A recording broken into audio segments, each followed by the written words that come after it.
Sempat terkena gigitan anjing liar 3 bulan yang lalu, seorang warga dusun peninjauan Desa Paksebalik Lungkung meninggal dunia. Korban meninggal lantaran positif rabies. Seorang warga dusun peninjauan Desa Paksebalik Lungkung meninggal dunia pada Minggu malam kemarin akibat positif rabies. Sebelum akhirnya meninggal, korban bernama Anak Agung Rai Karyawan, pria 22 tahun tersebut sempat terkena gigitan anjing liar pada 3 bulan lalu di salah satu jari tangannya. Menurut pihak keluarga, selama terkena gigitan, korban belum mendapatkan penanganan vaksin anti rabies. Lantaran korban terkesan menyembunyikan kasus gigitan tersebut. Sebelum akhirnya meninggal, korban pun sempat dilarikan ke rumah sakit pada Sabtu kemarin karena mengalami sesak nafas. Digigit jarinya yang mana enggak tahu, saya enggak mau dia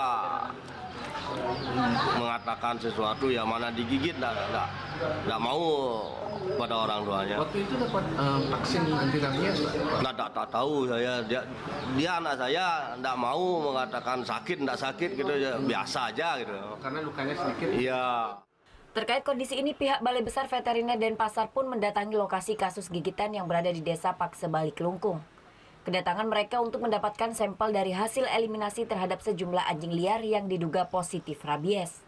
Hingga Senin siang, jenazah korban rabies ini masih dititipkan di RSUD Kelungkung serta akan disemayamkan pada 22 Mei mendatang.